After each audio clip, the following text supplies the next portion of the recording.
안녕하세요. 저는 서울에 사는 40대 여성입니다. 현재는 혼자 살고 있어요. 결혼하지 않았던 곳은 아니고요. 한번 갔다 왔습니다. 남편이 바람이 나서 이혼했어요. 뭐 따지고 보면 이혼을 당한 거나 마찬가지겠네요. 제가 그 집에서 쫓겨나다시피 해서 나왔거든요. 지금에 와서 돌이켜 생각해보면 그때 쫓겨난 게 정말 다행이기는 하지만요. 그런 결혼을 붙들고 살았다면 저는 지금도 불행했을 테니까요. 제 인생은 정말이지 파란만장했던 것 같아요. 오늘 아마 제 이야기를 조금 해드릴 텐데 그러면 들으시는 분들도 다 공감하실 겁니다. 제 인생이 정말이지 파란만장했다는 것을 말입니다. 물론 지금 이런 이야기를 웃으면서 할 수 있는 건 제가 지금은 행복해졌다는 이야기겠죠. 정말로 아플 때는 아픈 이야기를 할 수 없는 법이잖아요. 한때 웃으면서 제 이야기를 남에게 하게 될 날이 오리라고는 상상조차 못했는데 말이죠. 인생은 참 살아봐야 아는 것 같습니다. 최근에 저에게 아주 기적 같은 일이 하나 생겼거든요. 그 일을 겪고 나서 제 인생을 돌이켜보니 나름 착하게 산 것 같다는 생각이 들더라고요. 그래서 그런 일이 저에게 생겼나 싶고 말이죠. 그러다 보니 이렇게 제 이야기를 누군가에게 해주고 싶다는 생각이 들더라고요. 그래서 이렇게 사연을 쓰게 되었습니다. 그러면 지금부터 제 이야기를 한번 해보겠습니다. 들으시면서 많이들 공감해 주셨으면 좋겠네요. 저는 가난한 집에서 태어났습니다. 그리고 맞이었어요. 뭐 이런 상황이면 되게 고생할 팔자는 타고났다고 보는 게 맞겠죠. 가난한 집의 첫째 딸은 뭔가를 할 수 없으니까요. 당연히 하고 싶은 것은 하나도 하지 못하고 자랐습니다. 남에게 양보하는 인생이 당연한 것처럼 여기면서 말이죠. 그리고 저도 그게 익숙했습니다. 그냥 그렇게 사는 건 숙명 같은 거였거든요. 벗어날 수 없을 걸로 생각했으니까요. 당연히 대학은 가지 못했어요. 공부를 엄청나게 잘한 편은 아니기도 했지만 그래도 나름대로 곧잘했습니다. 그렇다고 해도 아마 저희 아버지의 성격상 저는 대학에 가지 못하기는 했을 겁니다. 저희 아버지는 이런 분이셨거든요. 어디 딸내미가 공부를 해? 옛날 말 틀린 거 하나 없다. 암탉이 울면 집안이 망해. 공부할 생각 같은 건 꿈에도 꾸지 마라. 알겠냐? 나중에 아버지가 돌아가시고 나서도 그 일은 한으로 남아서 지금까지 가슴에 박혀 있는 거 보면 자식이라고 함부로 막말하고 그래서는 안 되는 것 같아요. 잊히지 않더라고요. 그런 집안에서 그렇게 자랐습니다. 딸이라 희생은 당연한 거고 가난한 집 큰딸이라 그건 더더욱 당연했고요. 뭐 물론 서러운 나날들이 없지 않았다면 그건 거짓말이겠지만 그래도 엄마를 보면서 힘을 냈던 것 같아요. 불쌍한 우리 엄마, 나까지 집을 나가면 누가 그 이야기 들어주나 싶어서 말입니다. 그런 환경에서 자랐으니 어쩌면 빨리 그 집을 나오고 싶어 했던 것도 당연하였을지도 모릅니다. 사실 당시에는 일을 핑계로 직장에서 가까운 곳에 살겠다고 나온 거기는 하지만 지금 와서 생각해보니 도망친 것 같기도 해요. 엄마 옆에 오래 있겠다고 매번 엄마한테 이야기했었는데 지금 와서 생각해보면 그때 그랬던 게 조금 죄책감이 들기는 합니다. 고졸인 여자를 써주는 회사는 많지 않았습니다. 그 전 공장에서 일을 했을 때 저를 좋게 보셨던 거래처 사장님이 운이 좋게도 자리가 나자 저를 채용해 주셨고 그래서 저는 나름대로 안정적인 회사에 취직을 할 수 있었어요. 물론 대학을 나온 사람들보다 월급도 적고 처우도 좋지 않았지만 그냥 정해진 시간에 출퇴근하고 정해진 날 월급이 꼬박꼬박 나오는 그 삶이 너무 행복했던 것 같아요. 작은 것에 큰 행복을 느끼는 때였습니다. 모든 게 감사했거든요. 그렇게 하루 이틀 열심히 살아가던 차에 남편을 만났습니다. 남편은 제가 당시 일하던 회사의 거래처 사람이었어요. 그때 제가 일하던 회사보다 훨씬 좋은 회사의 정직원이었고 좋은 대학을 나오고 멀끔하게 잘생긴 사람이라 뭐 이러고 저러고 생각해 본 적이 없었던 사람이었습니다. 저 같은 사람들은 선이 있거든요. 저런 사람들은 내가 넘지 못할 선이니 그냥 바라보고 좋아하고 그런 것조차 할 엄두를 못 냈어요. 그러던 어느 날 남편이 먼저 저에게 말을 걸었습니다. 시간 되시면 저랑 언제 커피나 한잔 하실래요? 처음에는 그게 데이트 신청이라는 생각도 못했던 것 같아요. 저와는 너무 다른 사람이라고 생각했으니까요. 그런데 커피 마시자는 질문이 밥 먹자는 질문이 되고 어느 날은 영화를 보자고 해서 알았습니다. 그래서 처음에는 제 사정을 모르나 했던 것 같아요. 그래서 남편이 저에게 고백했을 때도 저는 그럴 여건이 되지 못한다고 거절했었어요. 하지만 남편은 끊임없이 고백했고 결국 저는 저희 집 사정과 제가 고졸이라는 사실들을 다 이야기했습니다. 그리고 저는 남편이 바로 도망갈 거라고 생각했어요. 남편은 며칠 고민하는 것 같았어요. 그러고는 어느 날 찾아와서 이러더군요. 그래도 나는 현정 씨가 좋아요. 라고 말이죠. 그렇게 남편과 저는 연애를 하게 되었습니다. 연애하면서도 사실 결혼까지 하게 될 거라고는 생각하지 못했던 것 같아요. 그런데 어느 날 남편이 청혼했습니다. 저는 그때 내 인생이 이제 조금 풀리기 시작하나? 뭐 이런 생각을 했던 것 같아요. 당연히 바로 승낙했습니다. 하지만 고행길은 그때가 시작이었어요. 시어머니가 저를 무척이나 마음에 들어하지 않으셨거든요. 뭐 어떻게 보면 당연한 걸 수도 있겠지만 그런 것 치고도 저희 시어머니는 조금 심한 편이기는 했습니다. 어디 너 같은 년이 감히 우리 아들을 주제도 모르는 년들은 뒤져야 해. 남편의 집안은 중상층 정도는 되는 집안이었거든요. 뭐 엄청나게 잘 산다? 그런 것은 아니었지만 그래도 저희 집안에 비하면 굉장히 잘 사는 거기는 했습니다. 대학까지 좋은 곳을 나온 아들을 고졸에 집안도 가난한 저 같은 여자에게 주는 것은 입장을 바꿔놓고 생각해봐도 저라도 싫었을 것 같기는 해요.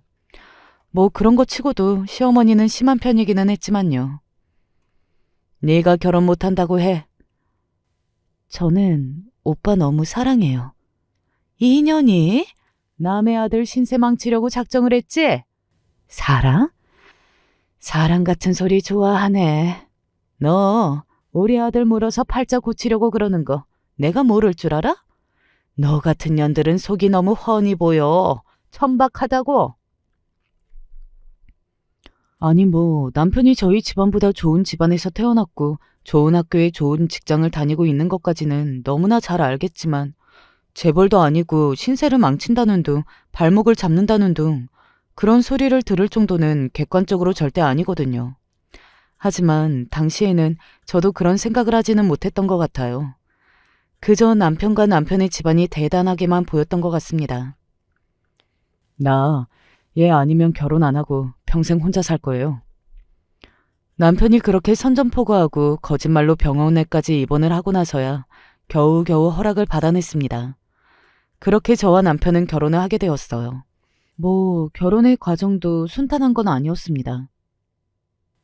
아니, 집안이 전체가 다 양심이 없으신 편이네? 네? 고작 이거 해오려고 하셨어요? 나름 저희 집에서는 준비한다고 한 것들을 저희 엄마 면전에 대고 그렇게 이야기하는 사람이었어요. 저희 가족은 정말 철저하게 의리였습니다. 결혼을 준비하는 과정에서도 시댁의 눈치만 보고 시댁이 하라는 대로 다 했어요. 오죽하면 엄마가 저에게 이런 말을 했을까요? 그런 집에 보내는 게 맞나 싶다. 무슨 소리를 하는 거야?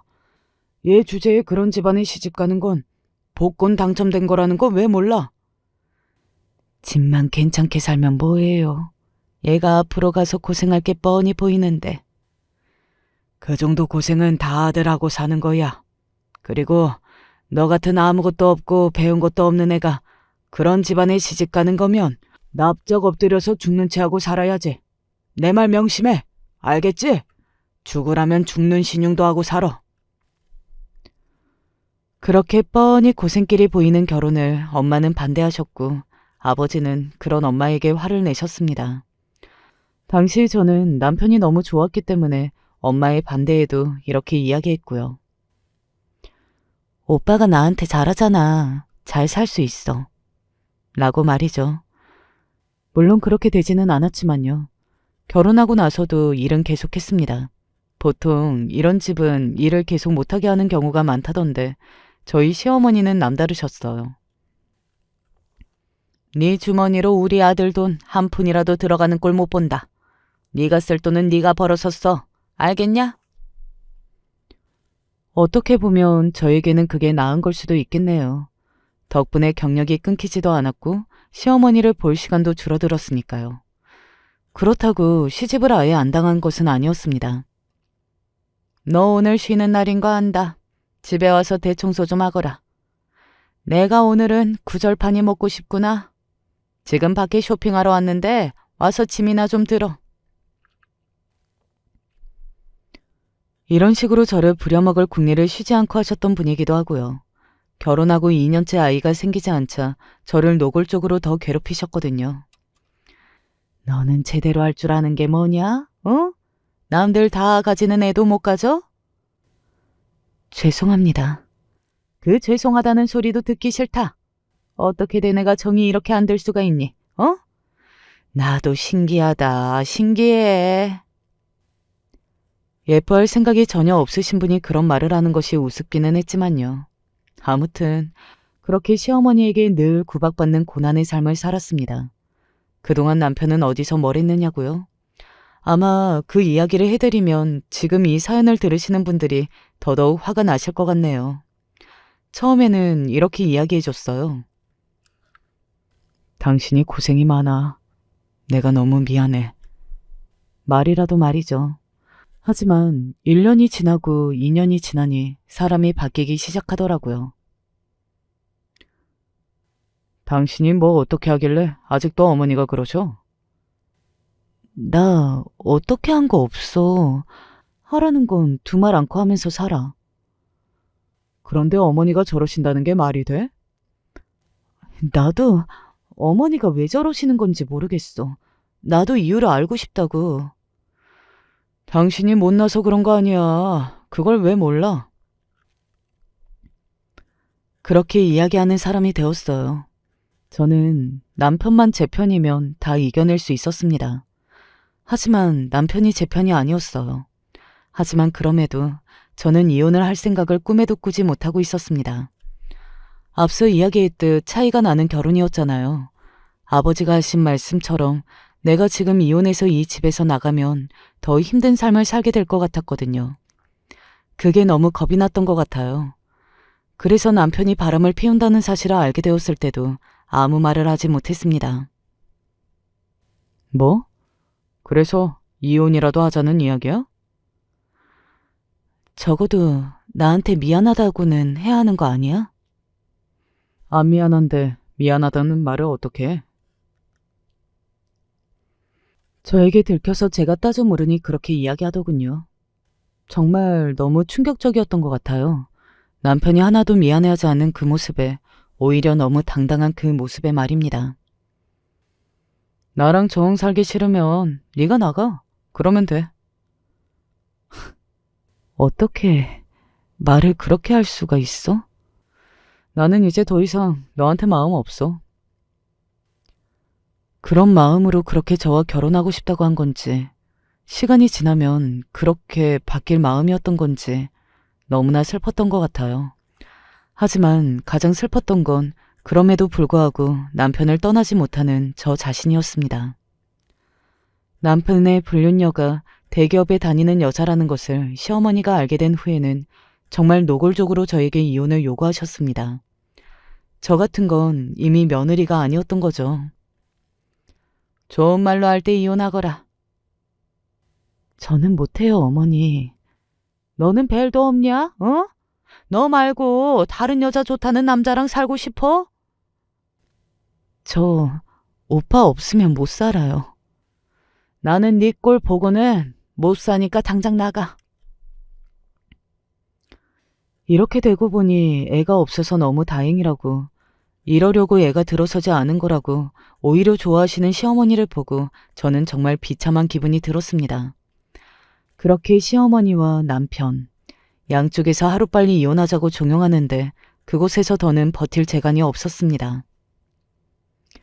여기 2천만 원. 내가 결혼할 때도 이것보단 더 썼어. 그간 내 집에서 편하게 살았잖아. 그 값 치렀다고 생각해. 당신이 바람나서 이혼하는 거잖아. 고소해도 이것보단 더 받아. 그러면 어디 한번 고소해 보던가. 나는 그러면 끝까지 간다. 너 소송에서 이길 만큼 증거 다 모아놨어? 사실 그건 아니었거든요. 그때 저는 그런 것을 모아두고 할 정신이 아니었습니다. 남편은 제가 아무것도 손에 쥔 게 없다는 것을 잘 알고 있었고 말이죠. 그래도 나는 착한 거야. 그냥 아무것도 안 주는 남자들 널렸어. 막말로. 우리가 애를 낳고 산 것도 아닌데 2천만 원도 많은 거 아니냐? 남편은 그런 인간이었습니다. 시어머니를 보고 알아차렸어야 했는데 말이죠. 콩 심은 데 콩나고 팥 심는 데 팥나는 건데요. 그렇게 저는 쫓겨나듯 그 집에서 나왔습니다. 2천만 원이라도 받으려면 그냥 순순히 이혼해주는 수밖에 없었어요. 그리고 나오고 나니 살기 싫었습니다. 그냥 아무것도 하기 싫고 무기력하고 그런 기분 말이죠. 나중에 알고 보니 그게 우울증이라고 하더라고요. 그렇게 한동안 아무것도 안 하고 지냈던 것 같아요. 회사에 출근하는 것도 겨우겨우 했습니다. 그거라도 안 하면 제가 정말로 어떻게 될 것 같았던 건지 엄마가 저를 거의 멱살 잡고 매일 회사에 출근시켰어요. 지금 생각해보면 엄마가 저를 살린 거나 다름이 없는 것 같네요. 그러던 중에 함께 일하시던 분이 이런 제안을 했습니다. 나 사업해볼 건데 현정 씨도 나랑 안 할래? 제가 무슨 사업이에요? 아니야. 보아하니 현정 씨는 정말 재능이 있어. 센스도 있고. 내가 오랫동안 지켜보고 하는 말이야. 제가 당시에 다녔던 회사가 옷을 만들어 파는 회사였거든요. 거기서 저를 잘 보신 상사 한 분이 저에게 사업을 함께 하자고 제안하셨습니다. 처음에는 망설였지만 뭔가 똑같은 일상에서 벗어나고 싶고 환경도 한번 바꿔보고 싶고 뭐 그런 마음으로 그렇게 하기로 했어요. 힘든 일을 겪고 나니 다른 사람으로 다른 인생을 한번 살아보고 싶다는 생각이 들기도 했고 말이죠. 그렇게 시작한 사업은 생각보다 순조롭게 잘 풀렸습니다. 꽤 성공해서 돈 걱정은 하지 않아도 될 정도가 되었어요. 엄마가 사는 집도 좋은 집으로 이사시켜드렸고 또 저도 작은 집에서 살다가 조금 큰 집으로 이사를 하게 되었고요. 그게 이혼하고 한 5년 정도 된 뒤였는데 그때가 제 인생에서 가장 바빴던 때였던 것 같아요. 그리고 그때 남편의 소식을 들었습니다. 너 전 남편 이야기 들었어? 내가 그 인간 이야기를 들을 게 뭐야. 그래도 들으면 속이 뻥 뚫리던데? 왜? 망했대? 망한 정도가 아니래. 그러면서 지인이 들려준 이야기는 놀랍기는 했습니다. 남편은 저와 이혼하고 바로 재혼했다고 하더군요. 하지만 몇 년 살지 못하고 또 이혼했다고요. 이유도 너무 남편 같았어요. 재벌을 개 못 준다는 말이 딱 맞는 말이더라고요. 또 바람이 났대. 근데 이번에는 직장 상사 와이프랑 바람을 피웠나 봐. 간땡이도 크지. 미친 거 아니야? 미친 인간인 줄은 알았는데 정말 그 정도일 줄은 몰랐다. 그래서 회사에서도 잘리고 재혼한 그 와이프한테 소송당해서 위자료 주고 이혼당하고 난리였나 보더라. 잘 살기를 바란 적도 없고 망하길 바라기는 했지만 여전히 변하지 않고 쓰레기처럼 산다는 소식을 들으니 씁쓸하기는 하더라고요. 이러나 저러나 한때 사랑했던 사람이라 그런 마음이라도 드는 것 같기는 했습니다. 지인에게 남편의 그 이야기를 듣고 정말 우연히 시어머니를 마주친 적이 있어요. 회사 근처에서 말이죠. 어디 다녀오신 것 같더라고요. 네가 이 동네는 무슨 일이냐? 너 다니는 회사 여기 아니지 않니? 저는 말을 걸지 않고 지나가려고 했는데 시어머니가 기어이 먼저 말을 거시더라고요. 그 회사 말고 지금은 다른 회사 일을 하고 있어서요. 무시할 수 없어서 그렇게 대답했었습니다. 그러자 시어머니는 저를 아래 위로 훑어보며 이렇게 이야기하시더군요. 네가 회사로 옮기고 그럴 꿈뻔이니? 너도 참 여전히 네 주제를 모른다. 이혼하고 이제는 남남이 되었는데도 저를 붙잡고 그런 이야기를 하시는 시어머니를 보면서 그때 쫓겨나듯 이혼을 했던 게 정말 다행이라는 생각이 들었던 것 같아요. 그리고 저는 사실 제가 성공한 것을 막 자랑하고 그러는 성격도 아니거든요. 사람 일이라는 것이 한치 앞을 모르는 데다가 또 그런 걸로 남의 속 뒤집어 놓거나 하는 것도 하고 싶지 않아서요. 그런데 그 순간 시어머니에게는 하고 싶더군요. 아, 이 회사는 제가 다니는 회사가 아니라 제가 차린 회사거든요.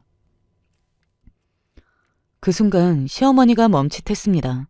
제가 무슨 말을 한 건지, 본인이 무슨 말을 들은 건지 잠시 생각하는 듯 했어요. 시어머니 본인이 생각하기에 말도 안 되는 소리를 제가 한 거니까요. 잠시 뒤 시어머니가 대놓고 비웃더군요. 네가? 네가 사업을 한다고? 네가 차린 회사가 있다고? 정말 너 말이 되는 소리를 해라. 아무리 나한테 잘 사는 모습을 보여주고 싶다고 해도 그렇지. 어떻게 그런 믿지도 않을 허무맹랑한 거짓말을 하니? 제가 뭐하러 그런 거짓말을 해요? 그러면 그게 정말이라는 소리니? 그때 마침 점심시간이 끝나고 주변을 지나가고 있던 저희 회사 직원 하나가 저에게 인사를 하며 말을 걸었습니다. 그거 아니었으면 아마 시어머니는 끝까지 제가 거짓말을 한다고 생각하셨을 거예요. 사장님, 안녕하세요. 식사하고 들어가는 중이에요? 저와 그 직원이 대화하는 모습을 가만히 바라보던 시어머니가 직원이 들어가자마자 눈을 날카롭게 뜨고 팔짱을 끼며 이렇게 물었습니다. 보나마나 망하기 직전 쓰러져가는 회사겠지. 너 따위가 사업은 무슨? 언제 한번 저희 브랜드 홈페이지에 들리셔서 옷 한 벌 사세요. 지금 마침 세일 중이거든요. 그렇게 이야기하고 시어머니에게 제 명함을 건넸습니다. 사장에 제 이름이 적혀있는 명함을 말이죠. 시어머니는 그 명함을 빼앗듯 들었어요. 보나마나 뭐 당장 망해도 이상한 게 없는 회사겠지. 네가 뭐 할 수 있겠니? 시어머니는 그렇게 이야기하고 어딘가 굉장히 골인한 얼굴로 돌아서 갔습니다. 그리고 얼마 안 돼서 연락이 왔어요. 아마 저희 브랜드 사이트에 들어간 모양이었습니다.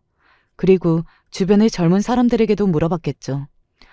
그때 우연히 마주쳤을 때와 너무나 다른 말투더군요. 그때는 그렇게 제대로 인사도 못하고 헤어져서 미안했다. 그 전에는 더한 짓도 많이 하셨는데요, 뭐. 그 정도로는 화도 안 나요. 바로 그렇게 받아치니 시어머니는 한동안 말이 없더군요. 제가 성공을 했고 돈도 잘 번다는 이야기를 듣고 나니 다시 탐이 나는 며느리감이 되었나 보죠. 저는 그 생각을 하니 역겨워서 속이 울렁거리는 기분마저 들었습니다. 그리고 그 뒤에 따라온 시어머니의 말에는 정말로 화장실로 달려갈 뻔했어요. 아직 혼자면 다시 합치는 건 어떻겠니? 얘도 네 이야기 종종 하는 거 보면 네가 그리운 것 같고. 그런 말도 안 되는 소리 하지 마세요. 그날 어머니 본 것만으로도 기분이 안 좋아져서 며칠간 짜증이 났는데 그 역겨운 얼굴들을 다시 보고 살라고요? 제정신이세요? 본인들이 저한테 한 짓을 그새 까먹으셨어요? 그렇게 이야기하고서는 전화를 확 끊어버렸습니다. 더 이상 다른 말을 어떻게 해야 할지도 모르겠더군요. 너무 어이가 없어서 말이죠. 저에게 그 정도의 이야기를 들었으니 시어머니도 다시 연락 오지 않을 거라고 생각했어요. 하지만 이번에는 시어머니가 아니라 다른 사람이 찾아왔습니다. 네, 바로 전 남편이요. 오랜만이네. 보고 싶었어. 그런 개소리를 나더러 믿으라고? 그리고 설사 진짜라고 해도 나는 너 하나도 안 보고 싶었어. 네 얼굴 보자마자 열부터 받는다. 여보, 내가 왜 네 여보야? 재혼하고 또 바람 피워서 이혼당하고 회사도 잘렸다며? 이번에는 그 불륜녀랑 다시 왜 재혼 안 하니?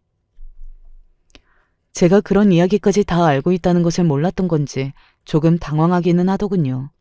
하지만 인간 쓰레기인 그 새끼는 생각하는 것도 남달랐습니다. 그렇게 이 여자 저 여자 다 겪어보니까 당신이 최고더라. 나는 당신밖에 없더라니까. 그냥 우리 다시 합치자. 우리 좋을 때는 정말 좋았잖아. 내가 다 잘못했어. 앞으로는 정신 차리고 당신만 보면서 당신을 위해서 살게. 꺼져. 여보, 그 입 안 닫히면 나 진짜 너 가만히 안 둔다. 그리고 나 만나는 남자 있는데? 그 말에 남편이 입을 닫더라고요. 거기까지는 생각하지 못했던 것 같았습니다. 뭐 하는 사람인데? 변호사, 그러니까 나 다시 찾아오지 마라. 확 고소해버린다. 그렇게 이야기하고서는 돌아섰던 것 같아요. 그리고 저의 그 말이 효과가 있었는지 남편은 더 이상 찾아오지는 않았습니다. 그 뒤로도 주기적으로 연락이 오기는 했지만요. 그렇게 복수 아닌 복수를 했던 것 같아요. 속이 시원하기도 했지만 그냥 여전히 그렇게 사는 그 인간들을 보면서 씁쓸함을 느꼈던 게 더 컸던 것 같습니다. 그리고 그 이후에 잘 풀릴 줄 알았던 제 인생에 다시 한번 꼬이기 시작했습니다. 승승장구하던 사업에 문제가 생긴 겁니다. 그것도 동업했던 상사에게 뒤통수를 맞아서 말이죠. 모르셨어요? 회사 담보로 대출 땡길 수 있을 만큼 다 땡겨서 그 돈이랑 투자금 들고 날랐대요. 저는 사장님이랑 같이 한 건 줄 알았는데. 그게 무슨 소리야? 나랑 같이 하다니. 나도 지금 날벼락 맞았어. 사장님, 저희 회사 어떡해요. 진짜 부도나게 생겼어요. 그때가 아마 제 인생에서 가장 힘들었던 시기가 아닐까 싶네요. 돈도 돈이었지만 사람에게 받은 배신감이 정말 컸던 것 같아요. 많이 믿고 의지하고 감사했던 사람이었는데 그렇게 저와 직원들을 속이고 돈을 가지고 도망갔다는 그 사실이 몇 날 며칠 저를 괴롭혔던 것 같아요. 아무리 생각해도 또 생각해봐도 어떻게 그럴 수가 있는지 모르겠더라고요. 그때 집을 팔았습니다. 일단 급한 불부터 꺼야 할 것 같아서요. 서울에서 가장 싸다는 동네 월세로 들어갔어요. 그 전에 집 반의 반도 안 되는 크기의 집에 앉아서 멍하니 울었던 것 같네요. 난생 처음 술도 많이 마셔봤습니다. 그렇게 하루하루 어떻게 해야 할지도 모르는 상황 속에서 죽지 못해 살았던 것 같아요. 그러던 어느 날이었습니다. 똑똑 노크 소리에 밖을 나가니 어떤 할아버지 한 분이 계시더라고요. 술을 그렇게 깡으로 빈속에 먹으면 안 되는 거요. 그렇게 제 손에 두부 한 무를 들려주시더라고요. 저는 그날 정말 많이 울었습니다. 그 두부 한 무가 저에게는 엄청나게 큰 위로가 되었거든요. 다시 한번 열심히 살아보자. 뭐 그런 마음을 다잡게 되는 계기가 되기도 했던 것 같아요. 그렇게 저는 그 할아버지와 친하게 지내게 되었습니다. 반찬을 하면 늘 조금씩 더해서 그 집에 챙겨드리고 또 뭔가 나눌 게 있다면 꼭 가져다 드리고 말이죠. 그런데 걱정이 되더라고요. 늘 혼자 계시는 게 마음에 걸리기도 했고 말이죠. 그래서 조금 친해졌다는 생각이 들었을 때 한번 여쭤봤었습니다. 자식분들은 없으세요? 없어. 있는데 없어. 그 망할 놈의 새끼들. 그렇게 이야기하시는 걸로 보아서 자식분들이랑 사이가 좋지 않게 연이 끊어졌나 보다 했던 것 같아요. 그래서 저도 더 이상은 묻지 않았습니다. 여러모로 돌아가신 저희 아버지가 생각이 많이 나는 분이셨어요. 생김새도 그랬지만 말투나 무심하게 툭툭 챙겨주고 의외로 다정하고 그런 부분이 말입니다. 그래서 더더욱 그 옆집 할아버지 분에게 잘해드렸던 것 같아요. 아버지가 생각이 나서 말입니다. 사업은 더더욱 힘들어졌습니다. 정말 다 넘어가게 생겼다는 생각이 드니 눈물이 나고 억울하고 그렇더라고요. 그래도 나름대로 인정받으면서 찾아주는 고객도 쌓이고 있던 시기였고 더더욱 잘 될 브랜드라는 것이 눈에 보였기 때문에 이런 식으로 망하는 게 마음이 더 아팠고요. 무엇보다 함께 열심히 고생한 사람들이 하루아침에 직장을 잃게 되는 것이 가장 가슴 아팠습니다. 그리고 그 일을 겪으면서 다시 한번 알게 된 사실이 있었어요. 정말 힘들 때 내 사람과 그렇지 않은 사람이 갈린다는 건 말입니다. 그게 정말 진짜였더라고요. 제가 망했다는 이야기를 듣자마자 친구들과 지인들이 확 달라졌거든요. 너는 이제 우리 모임 못 나올 줄 알았지? 망한 거 애들이 수군거릴 거 아니야. 그냥 나오지 마. 너만 상처받아. 제가 성공했을 때는 저를 한번 만나기 위해서 회사 앞에서 몇 시간씩 기다리던 친구들이 그렇게 하나둘 저를 손절했고, 야, 너 망했다며? 못되게 살아서 그래. 뭐 잘났다고 콧대만 높아져서는. 너같이 근본 없는 애는 결국 그렇게 될 거였다니까? 고소하다 고소해. 남편은 굳이 그렇게 전화해서 또 한 번 제 속을 뒤집어 놓더군요. 정말 인간성이 제대로 보이는 남자죠. 남편에게 그 전화를 받은 날 은행에서도 마지막 통보를 받았습니다. 일주일 뒤까지 돈을 갚지 않으면 회사를 최종 부도 처리하겠다는 연락이었어요. 아무리 발로 뛰어도 그 누구도 도와주지 않았기 때문에 더 이상 희망을 품을 수 없는 상태였습니다. 아, 이제는 정말 망하는구나 하는 생각이 들자 너무 우울해져서 그날 또 술을 몇 병 사서 들고 집으로 돌아가는 길이었어요. 한동안 술 안 마시는 것 같더니 다시 마시는 게야? 오늘 제가 너무 속상한 일이 있어서요. 그러면 우리 집 와서 마셔. 오늘 우리 집에 반찬 많아. 할아버지는 그렇게 이야기하고 본인의 집으로 쏙 들어가시더라고요. 나중에 안 사실인데 그때의 제 얼굴이 정말로 곧 죽을 사람의 얼굴을 하고 있어서 불러 세우셨다고 하시더라고요. 저렇게 뒀다가는 내일 초상치겠다 싶으셔서 말이죠. 혼자 마시고 싶었지만 할아버지의 말을 거절할 수 없어 댁으로 따라 들어가 마셨습니다. 어디서 나셨는지 정말로 먹을 게 많더라고요. 그렇게 한 잔, 두 잔 주고받으며 이야기를 하다 보니 할아버지에 관한 이야기도 많이 들었어요. 자식놈들이 내 재산 가지고 서로 싸우대서 영 끊고 살아. 있으셔봤자 얼마나 있다고 그 콩알 한쪽 가지고 그렇게 싸우댄대요. 제 그 말에 아무 말 하지 않고 웃으시기만 하셨던 것 같아요. 그때는 이상하다고 생각했는데 나중에 그러셨던 이유를 알고 나니 그때 제 말들이 할아버지의 눈에는 정말 우스웠겠구나 하는 생각이 들었던 것 같습니다. 일이 그렇게 많이 힘드냐? 제가 망하는 건 괜찮은데 직원들이 다들 쫓겨나는 신세가 되는 건 많이 힘든 것 같아요. 그렇게 이야기하는데 술도 한 잔 들어갔겠다. 그냥 눈물부터 나오더라고요. 그래서 엉엉 울며 제 이야기를 다 했습니다.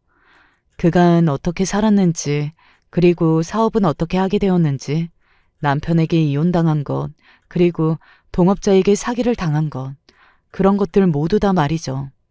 그런데 할아버지가 의미심장한 얼굴로 저에게 이렇게 묻더라고요.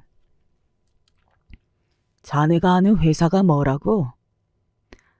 옷이랑 가방 같은 거 파는 회사예요. 명함 한 장 줘봐. 그때는 몰랐습니다. 그 할아버지가 어떤 분이고 저에게 어떤 일을 해주실 분이었는지 말이죠. 그리고 다음 날 늦게까지 술을 마신 탓에 머리가 깨질 것 같았습니다. 휴대폰이 울리는 소리에 잠에서 겨우 깰 수 있었어요. 그런데 휴대폰 너머로 들려온 말은 그야말로 기적적인 소식이었습니다. 사장님, 저희 회사 안 망해요. 안 망한다고요. 그 소리에 잠에서 벌떡 깨서 날아가듯 회사로 갔던 것 같아요. 하룻밤 사이에 상황이 180도 바뀌어 있었습니다. 신분을 알 수 없는 투자자가 나타났고 은행의 대출은 물론 남아있는 빚 그리고 회수되었던 투자금도 그만큼 다시 보내줬다고 말이죠. 처음에는 너무 현실 감각이 없어서 이게 꿈인가 했던 것 같아요. 그만큼 말도 안 되는 일이 하루아침에 일어난 겁니다. 그 투자자분은 어떻게 우리 회사를 아시고? 저도 모르겠어요. 일단 저녁 시간 전에 회사에 잠시 들리신다고 하셨다거든요. 오셔서 말씀 나눠보시면 될 것 같아요.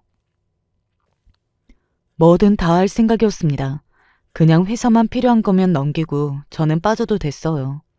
직원들이 거리로 나가지 않게 된 것만 해도 너무 다행이었고 숨이 쉬어지는 기분이었으니까요. 내 인생에 이런 복이 찾아오는구나 싶었다니까요. 그런데 그날 저녁 건장한 체격에 수트를 차려입은 비서와 함께 들어온 투자자는 제가 아는 얼굴이었습니다. 뭐 이쯤 되면 예상하시는 분은 하셨겠지만 네, 저희 옆집에 사는 그 할아버지셨어요. 아니, 할아버지가 어떻게... 저는 입을 떡 벌리고 서서 한동안 아무 말도 하지 못했습니다. 직원들이 놀라서 묻는데도 말이죠. 아시는 분이세요? 누구세요? 우리 옆집에 사시는 할아버지. 그런 제 말에 직원들도 그게 무슨 어이없는 소리냐는 듯 저를 봤던 게 기억이 나네요. 저 같아도 어이없었을 것 같기는 해요. 투자자라고 나타난 누가 봐도 돈 많은 할아버지를 두고 옆집 할아버지라고 했으니 말입니다. 그분은 알만한 사람들은 다 아는 기업의 총수셨습니다. 저에게 이야기하셨던 것처럼 자식들이 재산 가지고 너무 싸우대서 그 꼴을 보기 싫어 한동안 피해 있으셨던 거라고 하시더라고요. 그러던 와중에 옆집에 제가 이사로 오게 된 거라고요. 그냥 주는 거 아니고 투자하는 거다. 알겠냐? 그러니까 너는 이 회사를 잘 살려서 나한테도 수익을 내줘야 돼. 아무리 그래도 그렇지. 이렇게 큰 돈을 덜컥 받아도 될는지. 네가 지금 찬밥 더운 밥 따질 때냐? 그건 그렇지만. 나도 사업가야. 그냥 투자하는 거 아니다. 우리 회사 투자팀한테 네 회사 이름 이야기해주고 투자 가치가 있는지 물어본 다음에 결정한 거니까. 그냥 너는 운이 좋아서 기회를 얻었다 생각해. 기회를 얻을 능력은 충분히 되니까. 알겠소? 감사합니다. 감사하면 지금부터 회사 일 열심히 해서 회사 잘 키워라. 엉뚱한 생각하지 말고. 알았지? 정말 아버지가 살아계셨더라면 그렇게 이야기해주지 않으셨을까 싶어서 그날도 눈물이 많이 나왔던 것 같아요. 그렇게 저희 회사는 기사회생했습니다. 정말 말 그대로 기사회생이었어요. 원래 수익이 안 나서 망했던 게 아니었기 때문에 다시 일을 본격적으로 시작하자 회사는 정상적으로 운영이 되기 시작했습니다. 그리고 원래 도망간 그 동업자와 저는 취향은 잘 맞지 않았었거든요. 이번에 받은 투자금으로 제 취향의 옷들과 가방을 만들어내고 홍보하면서 매출은 더더욱 오르기 시작했어요. 한동안은 정말 눈코 뜰 새 없이 바빴습니다. 말 그대로 화장실을 갈 시간도 밥을 먹을 시간도 없더라고요. 하지만 정말 행복했어요. 일이 잘 될 때는 몸이 힘든 줄도 모르고 일하는 법이잖아요. 그렇게 다시 회사가 잘 되기 시작하니 속이 빤히 보이게 또다시 이곳저곳에서 연락이 오기 시작했습니다. 그동안 내가 너무 격조했지. 요즘 바쁘다며. 이제 나한테 연락할 마음이 생긴 거야? 아니, 우리는 너를 생각해서 연락을 안 한 거지. 힘든 일 겪어보니까 알겠더라. 진짜 내 사람이랑 아닌 사람이 뭐가 다른지. 섭섭하게 무슨 말을 그렇게 하냐? 너희는 내가 잘 될 때만 내가 친구잖아. 나는 이제 그런 친구들 필요 없어. 그렇게 인연들을 정리해 나가기 시작했어요. 그리고 제가 다시 성공한 것을 아는 이는 친구들뿐만이 아니었습니다. 남편과 시어머니도 어디서 듣고서는 귀신같이 찾아왔더라고요. 세상에는 제가 생각하는 것 이상으로 뻔뻔한 사람이 정말 많은 것 같다고 생각했던 것 같아요. 내가 망해서 고소하다며? 근본 없는 애라 사업이 잘 될 리 없다며? 근데 왜 찾아왔어? 그때는 나도 욱해서 한 말이지. 네가 뭐가 욱한데? 네가 뭐가? 네가 한 게 뭐가 있다고 욱해? 아니, 하도 나를 거절하니까. 너 돌았니? 그러면 내가 너를 좋다고 하겠냐고. 어디 잘못된 거 아니야? 여보, 난 네 여보 아니라고 했지. 여보, 우리 다시 한번 잘해보자, 응? 그래, 아가. 멀리 가서 다른 인연 찾을 것 없이 가까이서 찾아. 왜 너무 어이가 없으면 화도 안 나는 거 아시나요? 그때 제가 딱 그랬던 것 같아요. 너무 어이가 없으니까 화도 안 나고 화를 내야 할 기운도 안 나더라고요. 그때였습니다. 그 누군데 남의 집 귀한 딸 귀찮게 하는 거요? 할아버지가 나타나신 겁니다. 원래 저희 회사에 종종 오셔서 저와 그리고 직원들과 수다도 떨고 가시고 그러셨거든요. 그날도 그렇게 오신 거였어요. 누구세요? 나, 얘 애비 되는 사람이요. 그럴 리가. 저희 장인어른은 돌아가셨는데요? 남편의 그 말을 듣자마자 할아버지의 표정이 싹 바뀌었어요. 제가 늘 이야기했던 그 쓰레기 새끼가 지금 눈앞에 서 있는 저놈이라는 것을 아신 거죠. 너냐 그 호로 자식이? 아니, 이 할아버지가 노망이 났나. 아니 뭔데 남의 집 귀한 아들한테 호로 자식이래? 아들? 그러면 그 호랑말코 같은 마귀 할멈이 당신이구먼. 뭐요? 이 노인네가 지금 말 다 있어? 덜했다 어쩔래? 이 거지만도 못한 인간들이 여기가 어디라고 지금? 그렇게 싸움이 났습니다. 할아버지는 지팡이를 흔드시면서 두 사람을 위협했고 시어머니는 고래고래 소리를 지르고 나중에는 남편이 할아버지를 뒤로 밀어서 넘어뜨리기까지 했다니까요. 결국 경찰이 출동을 했습니다. 너는 이제 끝났다. 끝났어. 저분이 어떤 분인 줄 알고. 뭐? 어떤 분인데? 그렇게 당당하게 고개를 치켜세우던 남편은 경찰서로 들어서는 할아버지의 변호인단을 보고 얼굴이 하얗게 질렸습니다. 그건 시어머니도 마찬가지였고요. 사실 그날 그 두 사람의 인생은 끝이 났다고 보는 게 맞을 거예요. 남편과 시어머니는 뒤늦게 할아버지의 정체를 알고 용서를 빌었다고 했지만 그런 속이 훤히 보이는 사과로 용서해 주실 분이 아니었습니다. 남편과 시어머니가 그 뒤로 제 앞에 한 번도 나타나지 않았다는 것을 보면 대가를 확실히 치른 것 같고 말이죠. 그리고 얼마간의 시간이 또 지났습니다. 한동안은 저에게 있었던 이 기적 같은 일들을 감사하게 생각하면서도 굳이 다른 곳에 이야기하고 다닐 생각을 하지 못했었거든요. 그런데 최근에 어떤 일을 겪으면서 이 일을 많은 사람들에게 털어놓고 싶어졌고요. 바로 그 사기꾼 동업자가 잡힌 겁니다. 그날도 그냥 여느 때와 같은 하루였어요. 갑자기 모르는 번호로 전화가 와서 받았는데 경찰이라고 하더라고요. 경찰이라는 말을 듣는 순간 소름이 쫙 돋으면서 직감적으로 알았던 것 같아요. 아, 잡았구나 하고 말이죠. 그리고 그게 맞았습니다. 서로 오셔서 진술을 해주셔야 할 것 같습니다. 동업자의 얼굴을 보러 경찰서로 가는 그 길에 정말 수천 수만 가지 생각이 들었던 것 같아요.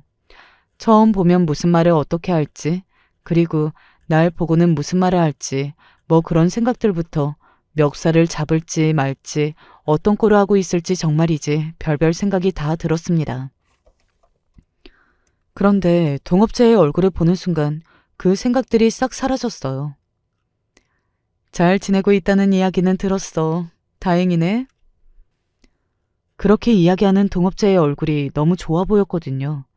나는 본인이 들고 나른 그 돈 때문에 얼마나 힘들었고 죽을 생각까지 하고 엄마가 얼굴 볼 때마다 얼굴이 많이 상했다고 우셨는데 글쎄 그 사람 얼굴에는 개기름이 잘잘 꼈더라고요.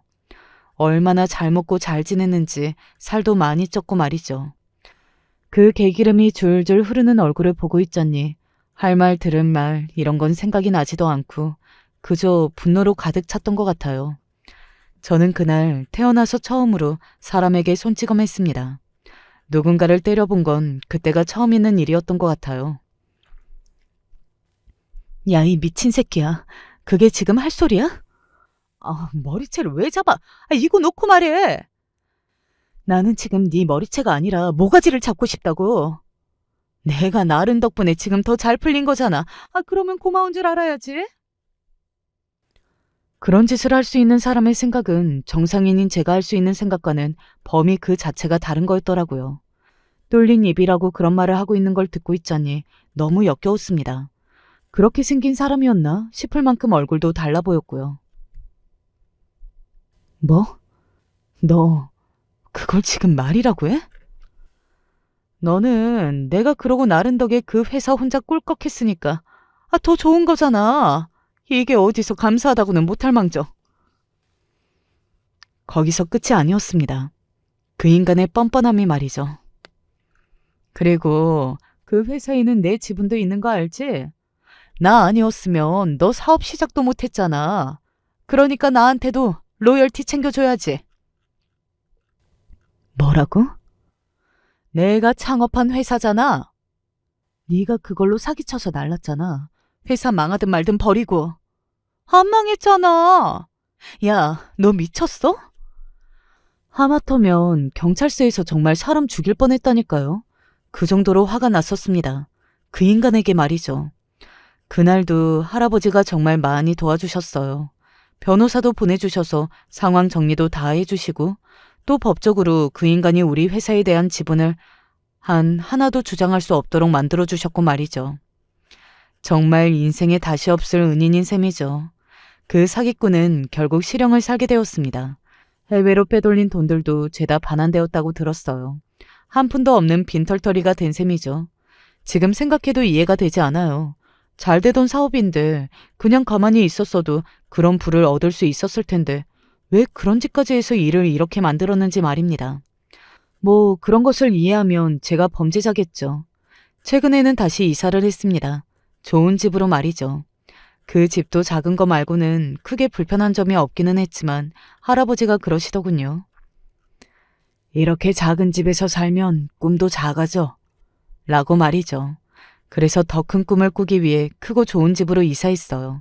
그리고 엄마를 모셔와서 이제는 함께 살고 있습니다.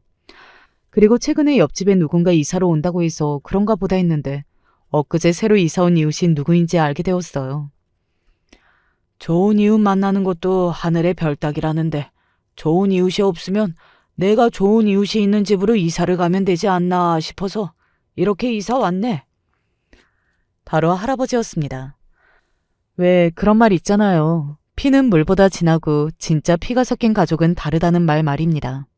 하지만 어떤 사람과 어떻게 지내느냐에 따라 피 한 방울 섞이지 않아도 정말 가족같이 지낼 수 있는 거라는 걸 할아버지를 통해 알게 되었던 것 같아요.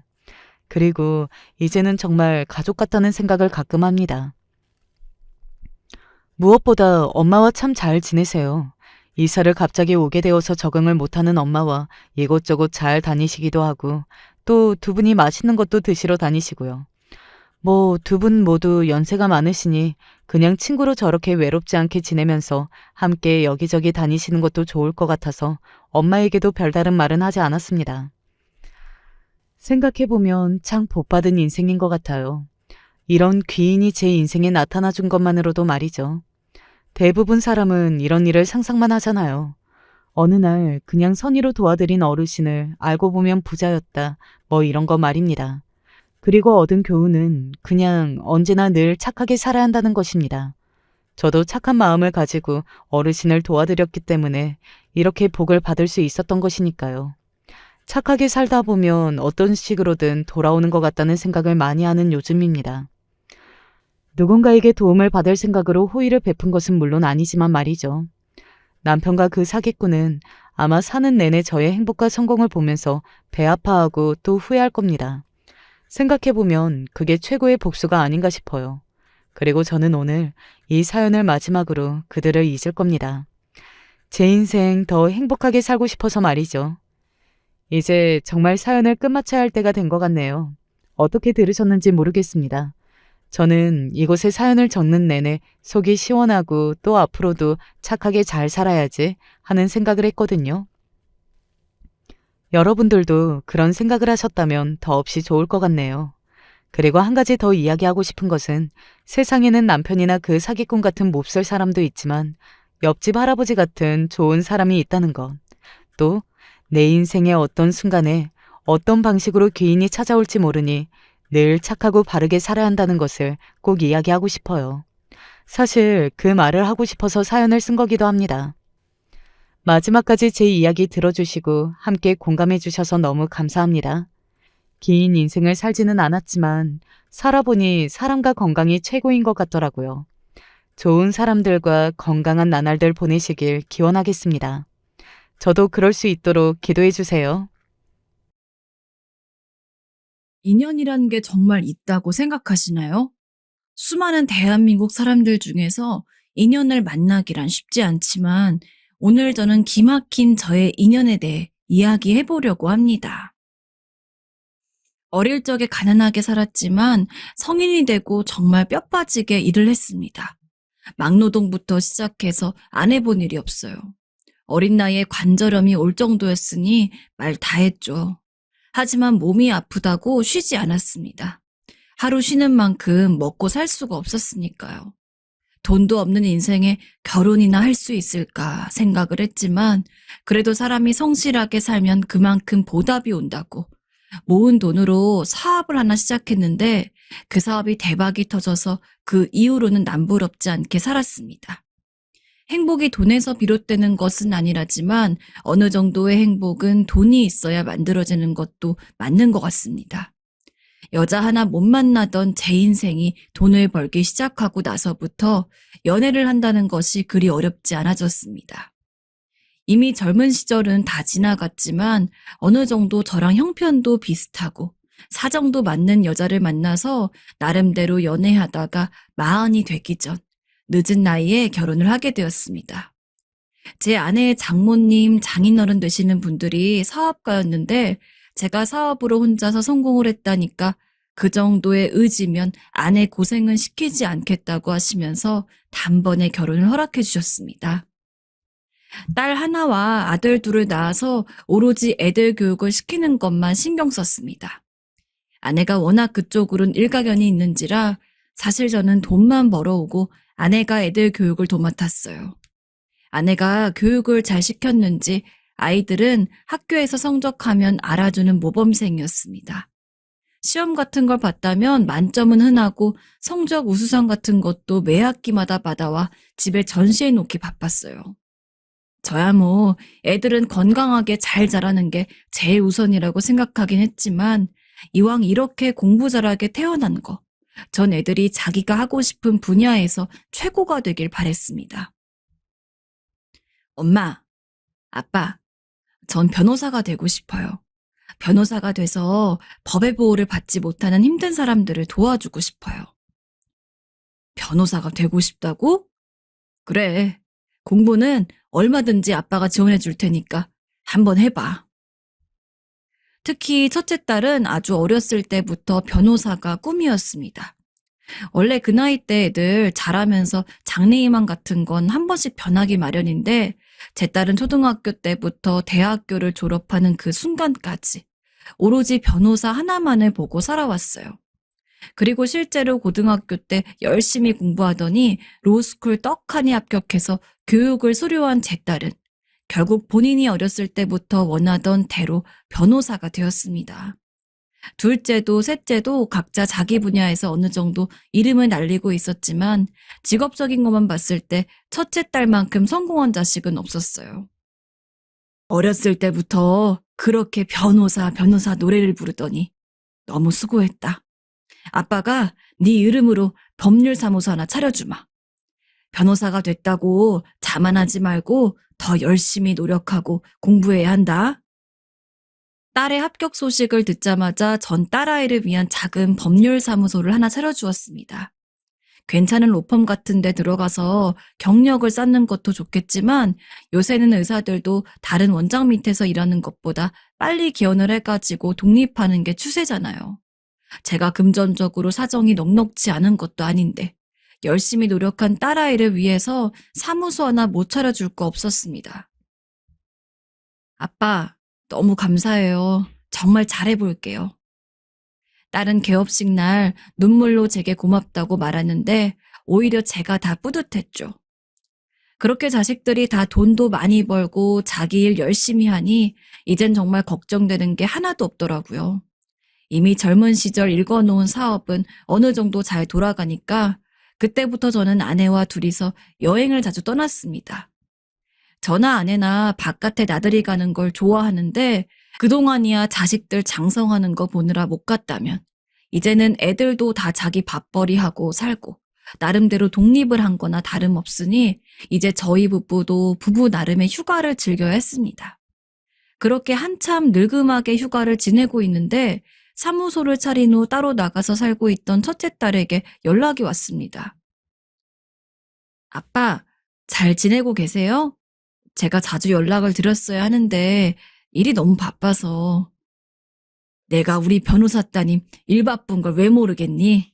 이렇게 시간 될 때 연락해주는 것만으로도 고맙지. 그나저나 갑자기 웬일로 전화를 했대? 아빠랑 엄마한테 꼭 소개를 시켜드리고 싶은 사람이 있어서요. 혹시 이번 주말에 시간 되세요? 우리야 뭐 아무 때나 가능하지. 근데 갑자기 소개를 시켜주고 싶은 사람이라니. 저 결혼 생각하는 사람이 있어서요. 이 사람이랑 꼭 결혼하고 싶어요. 결혼? 남자친구가 있었니? 아니, 그동안 왜 말도 안 했던 거야? 갑자기 결혼이라니. 첫째는 결혼할 남자가 있다고 저희에게 알려왔습니다. 나이가 제법 차긴 했지만 요새 젊은 애들이야 저희 때처럼 일찍 결혼하고 그런 풍습 자체가 아니잖아요. 그래서 어련히 첫째가 알아서 좋은 사람 만나가지고 나중에 소개를 시켜주겠거니 했지만 막상 직접 그런 전화를 받으니까 이거는 뭐 어떤 준비를 해야 하는지 당황스럽고 황망한 마음이 들더라고요. 일단 알겠다고 하고 아내에게 이 사실을 전했습니다. 그 말에 주말까지 아내가 얼마나 난리를 피우던지 예비사위 될 수도 있으니까 잘 보여야 한다면서 조금 낡아 보이는 집안 가구를 새 걸로 바꾸기까지 하면서 언제는 출장 뷔페라도 불러야 하는 거 아니냐면서 유난이더라고요. 아이고, 됐어. 무슨 요란이야. 이 정도면 충분해. 그러면 그쪽도 부담스러워. 그럴까요? 알겠어요. 아휴, 정말 마음에 들어야 할 텐데. 그나마 출장 뷔페는 제가 말리고 그냥 적당히 음식을 차려놓는 것으로 합의를 봤습니다. 그리고 주말 딸아이가 오기를 기다리는데 정말 10분이 1분 같이 느껴질 정도로 떨리더라고요. 이제 좀 있으면 딸이 예비사위 될 사람이랑 집에 온다는 게 어떻게 보면 완전히 독립을 앞두고 있는 거기에 감격스럽기도 하고 어떻게 보면 걱정도 되고. 엄마, 아빠, 저 왔어요. 그래, 어서 와라. 그렇게 한창 둘을 어떻게 대할지 생각하고 있을 때 딸이 왔습니다. 옆에는 조금 호리호리해 보이는 남자와 함께였습니다. 솔직히 예비사위 첫인상이 썩 마음에 들진 않았습니다. 겉모습만 보고 판단해서 안 되는 거 아는데 어쩐지 똑부러지고 당당한 제 딸한테는 여러모로 부족할 것 같은 느낌이랄까요? 제 딸은 살면서 하고 싶은 거 다 하고 살았고 그러면서도 자기가 열심히 노력해서 이렇게 큰 성과도 얻어낼 수 있는 그런 똑부러진 애인데 근데 남자는 약간 좀 우유부단해 보이고 이런 말 하기엔 좀 그렇지만 집안 사정이 썩 좋아 보이지도 않았습니다. 꼭 명품 같은 걸 걸치고 오지 않아도 느껴지는 분위기가 있잖아요. 음, 그래, 왔구나. 어서 앉아라. 아까부터 네 엄마랑 같이 기다리고 있었다. 탐탁지 않았지만 일단은 딸아이가 데려온 예비 사위에 대해서 이야기를 들어본 다음에 결정해야 할 일이 있었기에 전 일단 속내를 숨기고 둘을 앉으라고 했습니다. 그리고 함께 식사를 하면서 이것저것 물어봤어요. 부모님은 뭐하고 계시는지, 내 딸이랑은 어떻게 만났는지, 일은 무얼 하고 있는지. 저희 부모님은 제가 아주 어렸을 때 교통사고로 돌아가셨어요. 그래서 5살 정도부턴 저희 할아버지가 저를 키워주셨습니다. 일은 무슨 일을 하고 있는가?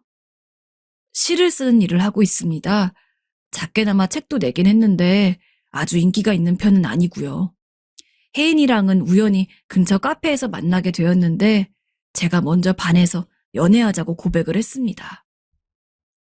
부모도 제대로 없어 조부모 아래에서 자란 남자. 게다가 유명하지도 않은 시인. 사실 거기까지 들었을 때 이미 제 안에서 답은 나왔습니다. 글 잘 써서 유명하면 그만큼 돈도 따라오니까 그런 사람이라면 솔직히 시인인 게 큰 문제가 되진 않았을 겁니다. 근데 자기 입으로 그렇게 인기가 없는 편이라고 이야기할 정도니 수입은 빠나죠. 솔직히 조금 한심하기까지 했습니다. 꿈을 쫓는 건 좋은 일이지만 안 되면 어느 정도 포기할 줄도 알고 현실에 맞춰 새로운 걸 도전해보기도 해야 하는데 보니까 아주 오래전부터 내내 시만 써온 것 같더라고요. 팔리지도 않는 글을 써서 대체 어떻게 먹고 살려고 어떻게 내 딸이랑 결혼을 하고 싶다고 이야기를 하는지. 솔직히 내가 내 딸을 어떻게 키웠는데 저런 남자한테 시집 보낼 순 없는 노릇이었습니다. 수입이 일정하지도 않은 상황이고 앞으로 어떻게 될지 보장도 안 된 직업인데 대체 내 딸이랑 결혼을 어떻게 하려고 그러는 건가? 모아둔 돈은 있나 자네? 모아둔 돈은 있습니다만 많은 편은 아닙니다.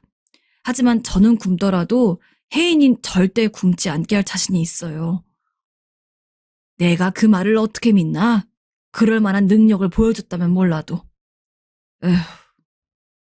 제 말에 아무 말도 못하는 꼴을 보아하니 더 마음에 안 들었습니다. 돈을 못 벌면 강단이라도 있던가. 강단이 없다면 최소한 결혼을 할 때 이것저것 도와주기라도 할 시댁이 있던가. 이렇게 아무것도 없는 남자를 사윗감이라고 데려온 제 딸조차 이해가 되지 않을 지경이었습니다. 아무리 결혼이 개인과 개인 간의 결합이고 둘이 좋으면 상관없다곤 하지만 여전히 한국 사회에서 결혼은 집안과 집안의 만남도 무시할 수가 없습니다. 뭐 어지간해야 그럭저럭 저희 집이 조금 더 손해를 본다고 치고 결혼을 허락해주지. 이렇게까지 심하게 갭 차이가 나는데 아무것도 가진 것도 없는 남자한테 제 딸을 줄 수는 없었기에 딸아이에게 단호하게 말했습니다. 아빠는 이 결혼 절대 허락 못한다. 저렇게 변변찮은 사람을 데려와서는 결혼 허락을 받겠다고 한 거냐? 직업도 탐탁지 않아 집안 사정도 별로야. 심지어 모아놓은 돈까지 없다니. 절대 안 돼. 하지만 딸아이는 꼭 결혼을 하고 싶다면서 어떻게든 저를 설득하려고 들었습니다. 성실하고 좋은 사람이야. 이만한 남자 어디 없어. 그러는데 그건 다 아직 딸아이가 이 사회를 제대로 경험해보지 못했기 때문에 범한 오류입니다. 다른 집은 자식이 변호사라고 그러면 같은 변호사나 아니면 최소한 같은 사자 직업 며느리나 사위를 데려오지 않으면 거들떠도 안 본다는데 전 그렇게까지 눈이 높은 것도 아닙니다. 일단 제 딸이 우선적으로 좋아하는 사람이어야 하며 그 사람이 최소한 결혼을 했을 때 내 딸을 굶기지 않을 정도의 능력이 있는 사람이면 충분합니다. 네가 아무리 그렇게 얘기해도 아빤 마음 안 바꿔.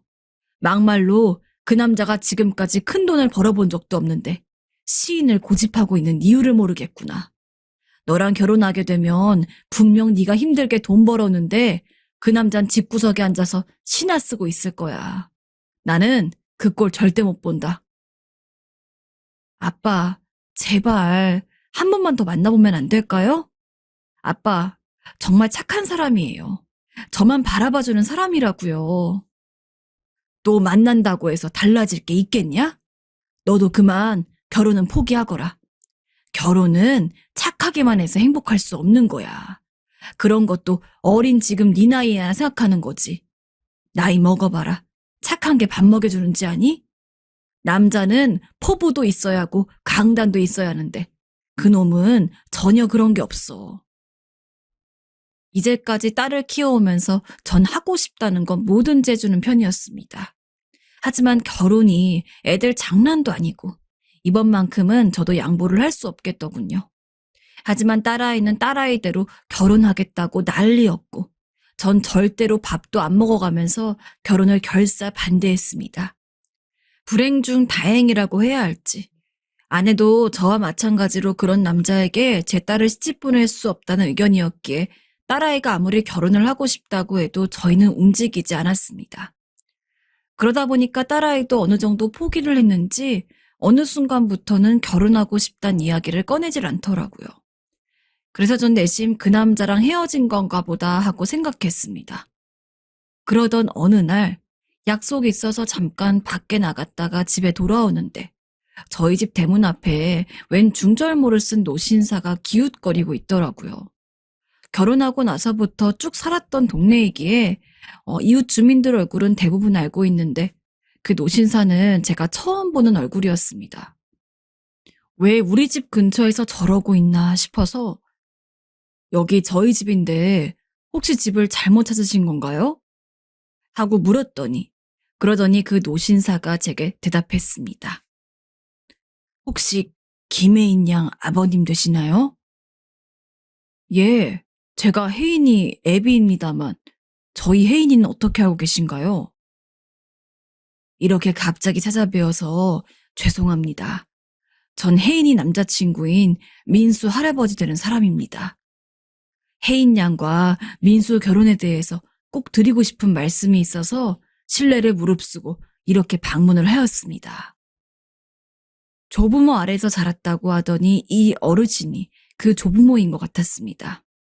연락도 없이 찾아온 것에 언짢고 당황스러운 마음이 들긴 했지만 일단 저보다 나이도 많고 워낙 말하는 투가 정중해서 일단 이야기는 들어보자는 생각으로 안으로 모셨습니다. 하실 말씀이 있다고 하셨는데 무슨 이야기를 나누고 싶으신 건지. 우리 민수가 직업도 변변치 않고 집안도 그리 좋지 않아서 결혼을 반대했다고 들었습니다. 내 진짜 부모는 아니지만 그래도 정말 부모처럼 민수를 키워온 사람으로서 어떤 이유로 그렇게 말씀하셨는지 충분히 이해합니다. 그렇지만 우리 민수 제 손자라서 그러는 게 아니라 정말 올바르고 성실하게 살아온 애입니다. 그만큼 혜인 양이랑 결혼했을 때 충분히 혜인 양을 행복하게 해줄 수 있는 놈이라고 장담합니다. 그러니 결혼 허락에 대해서 다시 한번 생각해 주시면 안 될런지요. 예상은 하고 있었지만 그 노신사는 제 딸과 그 남자의 결혼을 원하고 있었습니다. 제가 아무리 둘의 결혼을 반대한다고 해도 예의가 있지. 보호자 앞에서 구체적으로 그 남자가 제 딸에게 어떤 식으로 모자라며 왜 믿음이 안 가는지 설명을 할 수는 없었기에 그저 가만히 있었습니다. 다른 자식들처럼 부모 손에서 키운 것보단 모자랄 수 있습니다. 하지만 민수 정말 착하고 예의 바른 놈입니다. 지금 당장은 가진 게 없을 수 있고 저도 혜인 양 집에 비하면 그리 재산이 많은 편은 아니지만 저 죽고 나면 내 재산 다 민수한테 넘겨주고 갈 거기 때문에 그렇게까지 부족하진 않을 수 있습니다. 안타깝게 내 아들이랑 며느리가 교통사고로 동시에 세상을 떠났지만 그럼에도 구김살 하나 없이 자란 아이가 민수예요. 민수가 혜인 양이랑 헤어지는 것까지 고민하며 너무 힘들어하고 있어서 참으로 마음이 아픕니다. 이 늙은이를 불쌍히 여겨서라도 부디 좋게 생각을 좀 해줬으면 좋겠어요.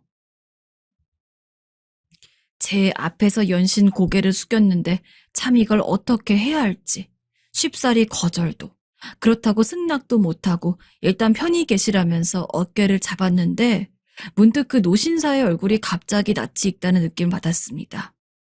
분명 어디선가 본 것 같은데 자꾸 가물가물 하더라고요.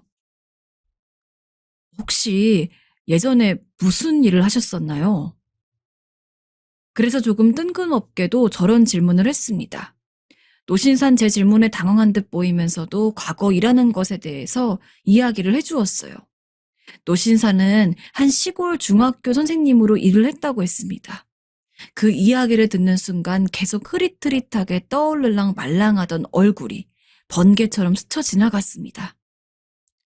설마 김배춘 선생님? 아니, 제 이름을 어떻게 아시는지. 어딘가 얼굴이 익숙했던 그 노신사는 제 중학교 때 담임 선생님이었습니다. 그냥 단순한 담임 선생님이었다면 제가 기억을 하고 있을 리가 없죠. 앞서 잠시 이야기했지만 과거 저는 찢어지게 가난한 집에서 살았습니다. 그냥 가난한 정도가 아니라 갈아입을 옷이 없어서 일주일 내내 같은 옷을 입고 학교를 간 적도 있었어요. 변변찮은 친구가 없었던 것은 물론 제 담임이었던 선생님들도 저를 그렇게 좋아하지 않았습니다. 게다가 저 어렸을 때는 촌지 같은 게 아직 암암리에 남아있을 때였거든요. 촌지 잘 갖다주는 애들은 담임이 좋아하고 유독 챙겼지만 저같이 촌지를 챙겨다 줄 돈도 없는 집의 아이들은 늘 괄시를 받고 매일같이 매를 맞기 일쑤였습니다.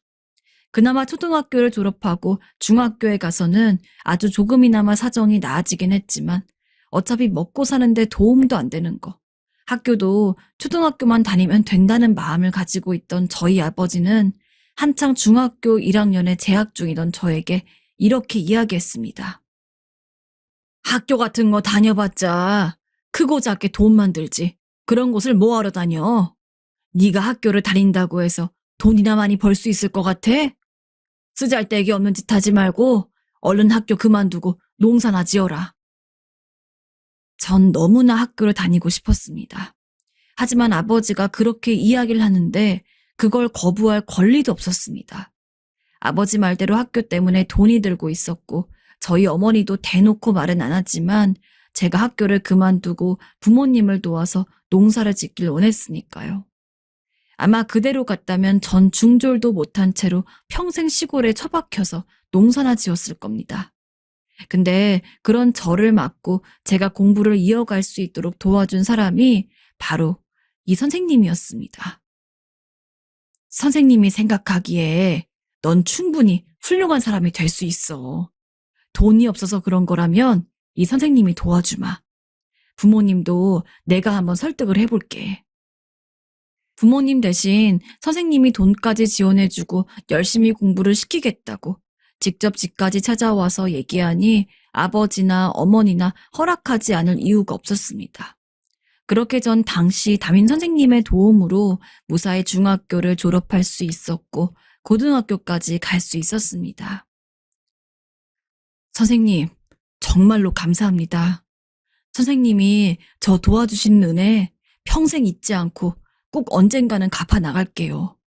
그러니 나중에 다시 만날 때까지 건강히 잘 계세요. 저는 중학교를 계속해서 다니기 시작한 시점부터 집에서 독립을 하기 위해서 조금씩 돈을 벌고 있었습니다. 아주 큰 돈은 아니었지만 그래도 고등학교에 들어갈 시점이 되니 학비 걱정은 없겠더라고요. 고등학교 다니면서 먹고 사는 것도 중학교 시절처럼 일을 병행하면 됐으니까요. 그래서 원래 살던 시골이 아닌 큰 도시로 나아가서 고등학교 진학을 했습니다. 부모님과 헤어지는 건 그리 아쉽지 않았지만 저를 물심양면 도와준 선생님과 헤어진다는 게 참 아쉬웠어요. 선생님은 제 인생의 은인이었으니까요. 그런데 설마 그 선생님을 이렇게 만나게 되다니. 선생님, 저 정길이입니다. 중학교 1학년 때 선생님 반 학생이었던. 선생님 덕분에 제가 중학교도 나오고 고등학교도 졸업해서 이렇게 사업까지 해가지고 크게 성공할 수 있었습니다. 어떻게 이렇게 다시 뵐 수가 있는지. 찾아뵙지도 못하고 정말 죄송합니다. 한번 찾으려고 노력했던 적은 있었는데 교육청에서도 개인정보라고 절대 알려주지 않더라고요. 이것저것 다 핑계고 제가 죄송합니다, 선생님. 뭐? 네가 정길이라고? 아이고, 이게 무슨 우연이냐. 정길아, 너무 많이 늙었구나. 어떻게 이런 우연이. 선생님도 저와의 갑작스러운 만남이 얼떨떨해 보였습니다. 방금 전까지만 해도 선생님은 고개를 숙이고 있고 전 빳빳하게 고개를 들고 있었는데 그분인 선생님인 걸 알게 된 순간 전 딸아이와 그 남자의 결혼을 반대했던 것도 모두 잊고 선생님에게 연신 인사를 했습니다. 만일 제가 그때 선생님의 도움을 받지 못했다면 아마 지금의 사업가인 제 모습도 없었을 겁니다. 물론 막상 그때 가면 제 나름대로 어떻게든 돌파구를 찾을 수도 있었겠지만 그래도 사업이란 것을 꿈꾸게 된 것에는 선생님의 도움으로 그만큼 어느 정도 여유가 있었기 때문이었습니다. 아니다. 나는 네가 이렇게 성공할 줄 알았어. 넌 다른 아이들하고는 생각하는 게 달랐거든. 그리고 내 도움이 없었더라도 넌 어떻게 해서든 성공할 수 있는 사람이었단다. 선생님이 그 남자의 조부모인 것을 알게 된 순간 딸아이가 그렇게 한 번만 다시 봐달라고 애걸복걸해도 들은 척 한 번 하지 않았던 제가 그 남자를 꼭 한 번 다시 만나고 싶더군요. 다시 만난다고 해서 그 남자가 여전히 형편이 좋지 않은 것도 직업이 변변치 않다는 것도 바뀌지 않을 테지만 적어도 딸아이가 한 말 중에 그만큼 성실하고 좋은 남자가 없을 거라는 것 하나는 굳이 다시 보지 않아도 확신이 설 것 같았습니다. 선생님, 제가 예전에 은혜를 갚는다고 했었죠? 하지만 그 은혜를 갚으려고 민수란 청년을 다시 한번 보려고 결심한 것은 아닙니다.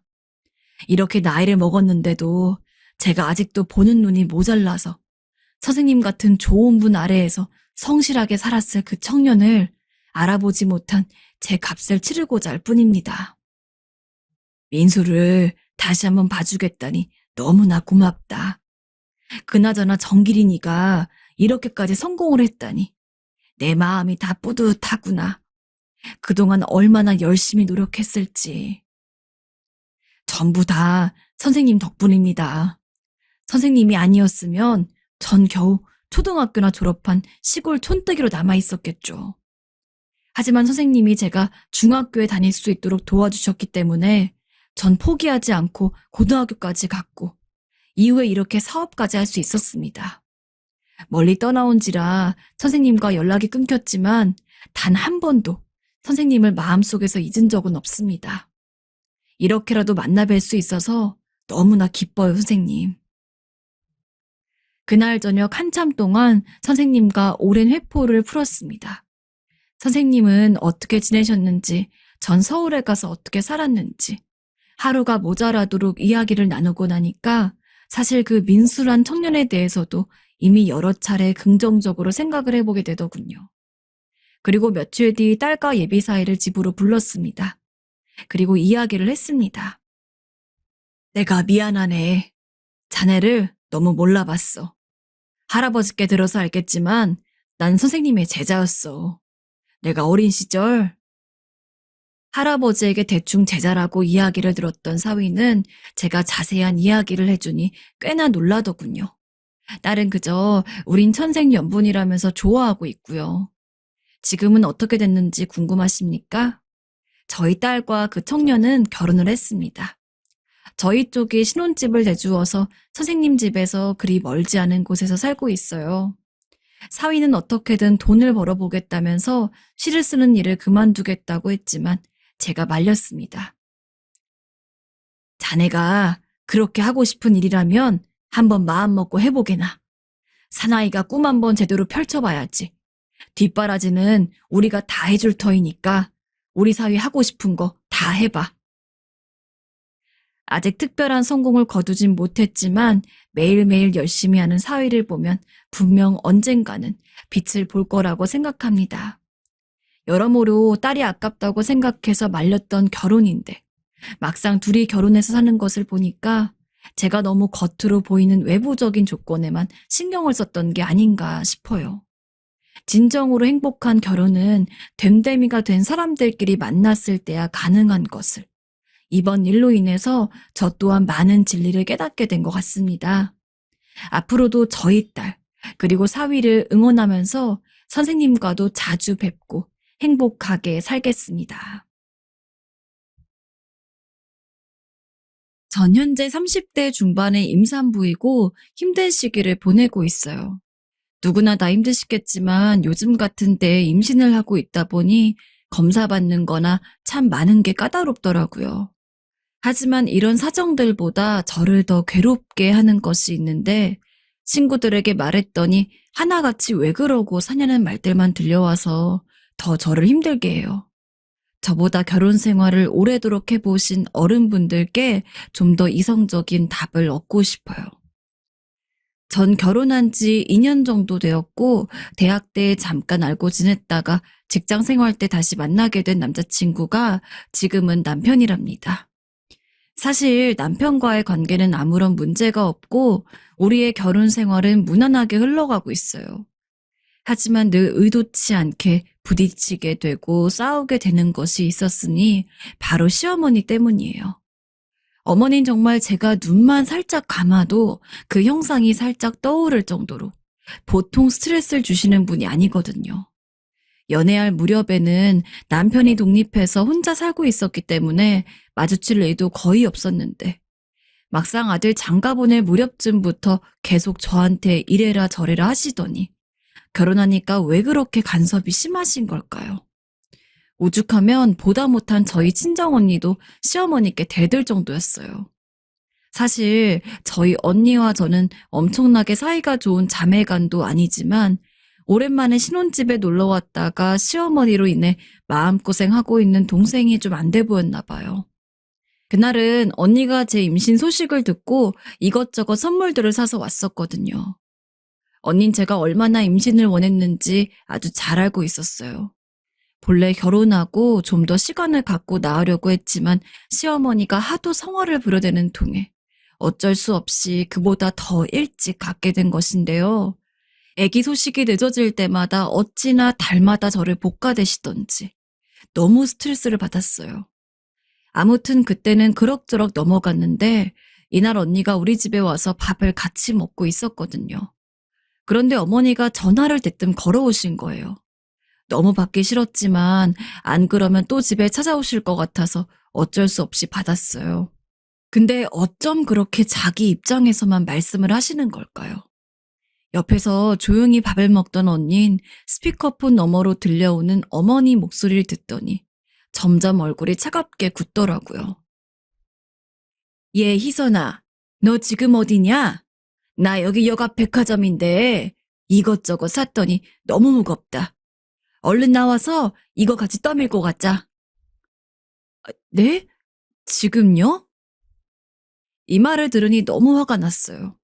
임신 초기인데다 워낙 면역력도 떨어져 있는 상태라 의사 선생님께선 웬만하면 집에서 누워 지내라고 하셨거든요. 그런데 대뜸 아무런 계획도 뭣도 없이 저한테 전화를 하셔서는 본인 마음대로 본인 필요한 거 잔뜩 사셨으면서 그걸 왜 저보고 같이 들어주라고 하시는 걸까요? 그것도 본인이 그렇게 임신해야 된다고 들볶아대던 며느리한테 말이에요. 아, 어머니, 저 지금 나가긴 힘들 것 같은데요. 많이 사셨어요? 정말 내키지 않는 목소리로 어쩔 수 없이 말을 했는데 이 말에 바로 어머니는 획 쏘아붙이면서 화를 내시더라고요. 뭐야? 아, 왜 못 나와? 네가 집에서 맨날 놀기밖에 더 하냐? 임신 핑계대고 그렇게 누워있으니까 몸이 불어가지고 그 모양이지. 얼른 빨리 움직여. 늙은 시엠이 이렇게 고생하는데 당장 뛰어와서 들고 가야지. 뭔 말이 이렇게 길어? 이때는 진짜 저도 모르게 저 속에서부터 화가 올라오면서 한숨이 푹푹 쉬어지더라고요. 얼른 대답을 뭐라고 하긴 해야 하는데 마땅한 말이 튀어나오지가 않고 그런 상태로 잠깐 멍하니 있는데 어머니는 계속 짜증을 내셨어요. 그러자 보다 못한 언니가 갑자기 전화기를 확 빼앗았는데 너무 당황해서 그러지 말라고 하려는데 언닌 속사포처럼 쏟아내더라고요. 사돈어른, 안녕하세요. 저 희선이 언니예요. 밖에서 볼일을 보고 오셨나 본데 힘드시겠어요. 근데 저희 희선이 아시다시피 지금 몸이 좋지 않아요. 제가 오늘 여기 잠깐 들렸는데 얼굴이 너무 안 좋아 보여서 밥 해 먹이고 있어요. 이렇게 힘든데 무거운 거 들고 왔다 갔다 하면 뱃속 애기한테도 위험할 것 같은데요. 사돈어른 정 불편하시면 제가 모시러 나갈까요? 대신 가겠습니다. 언니가 이렇게 말을 쏟아내면서 스피커폰을 꺼버려서 어머니 목소리가 저한테 잘 안 들리더라고요. 아무래도 제가 너무 스트레스 받아서 괴로워하는 걸 보니 언닌 더 이상 신경 쓸 거리를 만들어주고 싶지 않아서 확 꺼버린 모양이에요. 언니가 조곤조곤 말을 하곤 있지만 상당히 화가 났다는 게 느껴졌어요. 상견례 이후로 2년이 넘도록 얼굴 한 번 못 본 사돈처녀인 우리 언니가 대뜸 옆에서 전화를 낚아채서 본인이 대신 나가겠다고 하니 어머니도 이땐 꽤 당황하셨던 것 같아요. 전화 내용을 다 들었다고 생각하셨는지 민망한지 대충 둘러대고 전화를 끊어버리셨다고 하더군요. 일단은 상황이 일이 되어서 전 그런 대로 다행이긴 했지만 언닌 정말 머리 끝까지 화가 나 있었어요. 아니, 니네 시어머니 제정신이니? 어떻게 그럴 수가 있어? 언니, 조금만 이해해줘. 일단은 넘어가자. 언니에게 사정사정하면서 그만 넘어가 달라고 부탁했고 언닌 한 번만 더 이런 얘기가 들리면 그땐 이렇게 그냥 집에 안 가겠다며 단단하게 엄포를 놓고 갔어요. 언닌 이렇게 달랬으나 집에 돌아온 남편에게 이런 얘기를 했더니 끝끝내 자기 엄마 편만 드는 게 아니겠어요? 엄마가 짐이 좀 무거웠나 보지. 너무 과민 반응하는 거 아니야? 당신 그러지 마. 뱃속 애기한테도 안 좋아 그거. 그 말 듣고 너무 화가 나는데 싸울 기운도 없고 전 그저 뱃속의 아기만 생각하며 집에선 남편 아침밥과 저녁밥을 챙겨줄 뿐 한마디도 말하지 않았어요. 그러던 차에 갑자기 저녁에 누가 벨을 누르는 거예요. 왠지 어머니이실 것 같아서 마음이 안 좋았지만 어쩔 수 없이 인터폰을 보았는데 거기엔 아버님이 서 계셨어요. 일단은 약간 감정이 누그러들더라고요. 누가 보면 똑같이 시부모님인데 둘 다 스트레스 아니냐고 하겠지만 저희 아버님은 좀 다르신 분이에요. 그나마 이 대책 없는 시어머니와 툭하면 눈치 없이 엄마 거리면서 편만 들어대는 남편 사이에 아버님이 계셔서 견뎠거든요. 보자마자 얼른 문을 열어드렸더니 아버님께서 민망한 듯 웃으시면서 옆에 들고 계시던 것을 저에게 쓱 올려서 보여주시더라고요. 우리 며느리 힘든 시기에 임신도 해가지고 욕 본다. 그치? 이거 먹어라. 그러시면서 들어오셨는데 아버님이 사오신 것들을 보니까 괜히 마음이 찡하고 속이 좀 먹먹하더라고요. 시댁 근처에는 유명한 통닭집이 있는데 예전에 아버님께서 사오셨을 때 잘 먹었더니 그걸 기억하시고 또 사오신 거예요.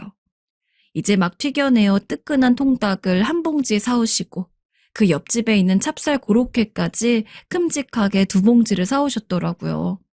그러면서 덧붙이시는 말씀을 들으니 눈물이 날 것 같았어요. 우리 이쁜 며느리 잘 먹어야 한다. 괜히 요리한다고 용 쓰지 말고 이런 거 살살 사다가 먹고 그래라.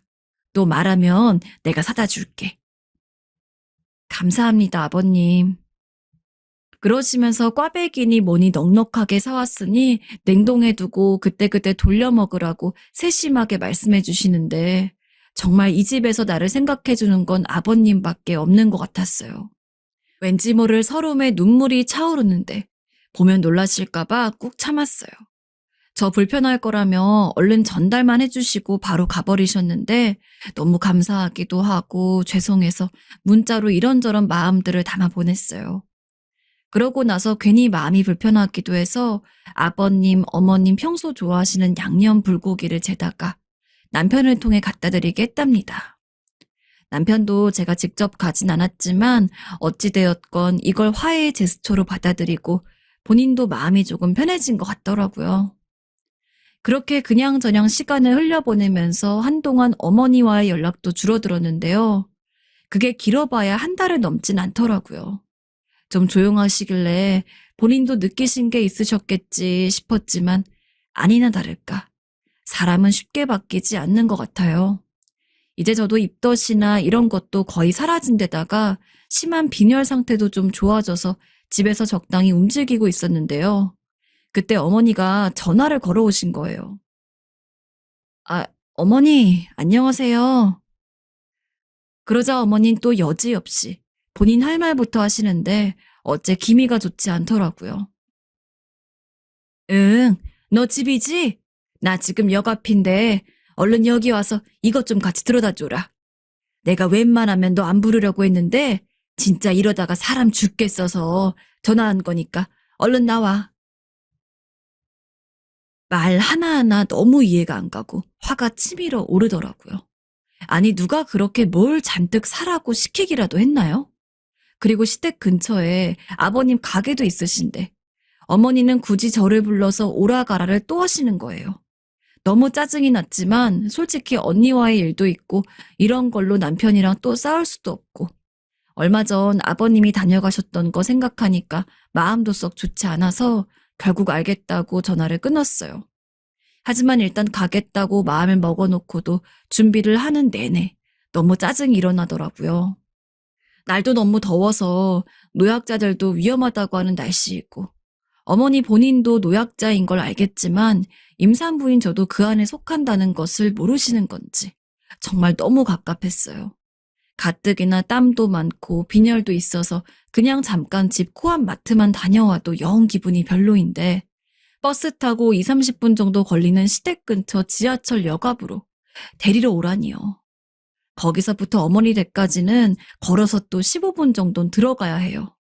이 생각만 해도 머리가 핑 돌 것 같았고 맨몸도 아닌 어머니 짐을 나눠 들고 같이 올라갈 생각을 하니까 정말 아찔했어요.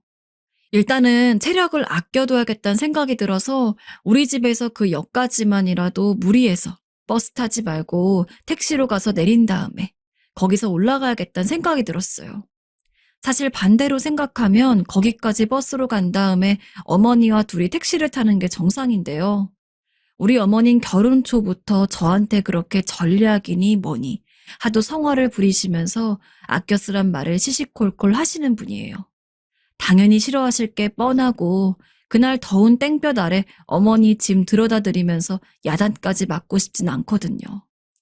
그래서 대강 채비를 한 뒤 집 앞에서 택시를 타고 역 너머에서 내리려고 했어요. 그런데 아뿔싸 어머니가 평소 내리던 반대 방향 지하철역 출구 쪽에 나와 계신 거예요. 그래서 어쩔 수 없이 어머니가 서 계신 역 출구 쪽에서 약간 떨어져서 택시를 세웠는데요. 제가 계산을 하고 택시 문을 닫으려는데 그 순간 어머니와 눈이 마주친 거예요.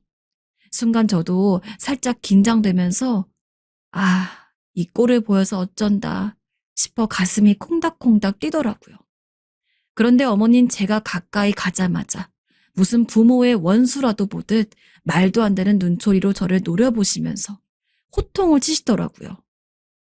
야, 너 미쳤어? 어디 공주마마 납시냐? 어? 이 말에 얼마나 온몸이 화끈거리던지 가뜩이나 차가운 택시 안에서 밖으로 발을 디밀자마자 축축하고 뜨거운 공기에 예민해졌는데 너무 황당하더라고요. 네? 어머니 왜 그러세요?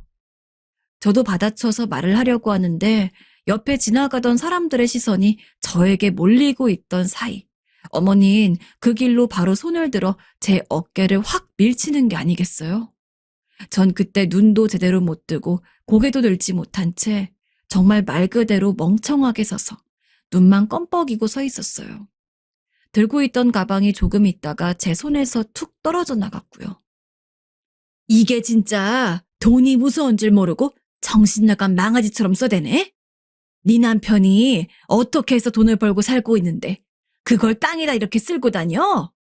남들 다 한 임신을 꼭 지만 처한 것 마냥 유세를 떨고 다니면서 돈 몇만 원씩 쳐뿌리고 다니네 아주. 네가 지금 택시 같은 걸 타고 다닐 때 우리 아들은 어떻게 지내고 있겠니? 네? 어머님 지금 뭐라고 하신 거예요? 못 들은 것도 아닐 텐데 뭘 물어? 정말 이때는 눈이 질끈 감기면서 이 동네가 제가 살고 있는 동네가 아니라 시댁 동네라는 게 다행이란 안도감이 먼저 들더군요. 얼마나 수치스럽고 혐오감이 일어나던지 그냥 제가 그 땅에 발붙이고 서 있는 자체가 죽고 싶을 만큼 부끄러웠어요. 임신한 며느리가 택시 타고 어디 두세 시간 거리를 간 것도 아니고 아니 그렇다고 해도 사정이 있으면 어쩔 수 없는 거지. 그걸 시어머니가 나서서 정의에 뭐라도 하는 마냥 이렇게 할 일인가요? 본인이 딸이 없어서 그런 건지 딸내미가 이 땡볕에 택시 타고 어딜 좀 갔다고 해도 이렇게 사위 돈 막 쓴다고 할지 의문이더군요. 아니 그냥 이런 생각들을 자꾸 해야만 하는 상황이 너무 싫어서 그대로 멈춰 있었어요. 오죽하면 그때 지나가던 아주머니들이 와서 왜 그러는 거냐고. 아무리 그래도 왜 사람을 밀치냐고 웅성웅성 하시더라고요.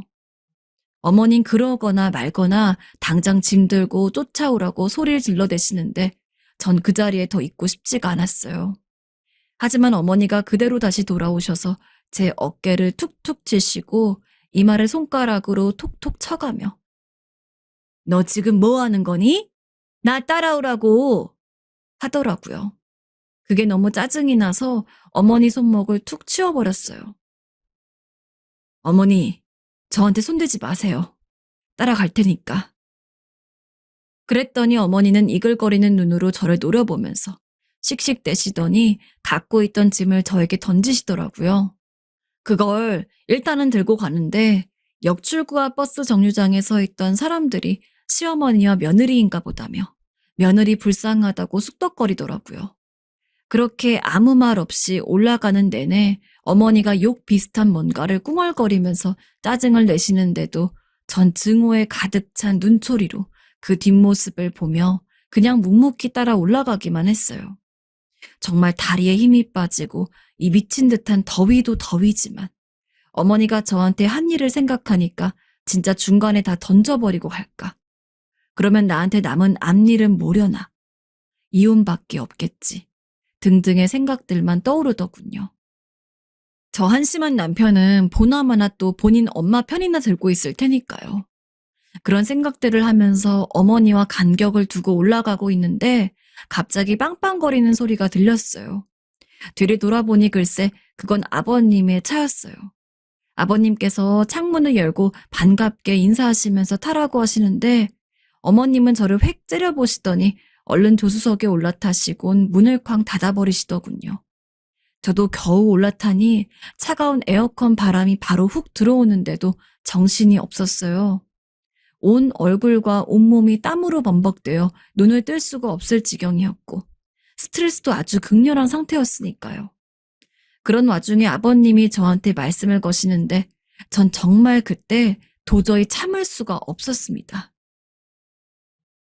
아이고, 이 더운데 왜 희선이까지 불렀어 당신은? 나한테 전화를 하지. 쟤도 배 제법 나왔는데 힘들었겠구만. 어머니가 뭐라고 대꾸를 하려고 하시는 것 같은데 아버님이 하신 말씀에 전 그만 설움이 솟아올라 짐승마냥 꺼이꺼이 울게 되었어요. 그러자 아버님도 놀라셔서 차를 세우셨고 어머니는 얘가 웬 주접을 떠는 거냐며 또 저한테 소리를 지르시더라고요. 야, 너 지금 나 나쁜 시비 만드는 거냐? 어? 울면 다 해결돼? 내가 뭘 했다고 우는 거야? 얘 아주 기가 막히네. 하지만 전 그저 다 필요 없고 다 모든 게 너무 싫어졌어요. 어차피 아버님도 계시니 제가 그 집까지 굳이 가야 될 이유도 모르겠고 이 모든 상황이 다 싫어서 전 죄송하단 말만 남긴 채 차에서 내려버렸어요. 그리고 그 길로 집에 돌아오는데 택시를 타려다가 바로 앞전의 일이 트라우마처럼 남아서 괜히 무섭고 억눌린 마음에 꾸역꾸역 버스를 타고 집으로 힘겹게 돌아왔습니다. 몇 번이나 아버님께 전화가 걸려왔지만 받지 않았고 집에 들어오자마자 씻을 기운도 없어 그대로 기절하듯 잠들었다가 겨우 정신 차리고 다시 씻고 나왔어요.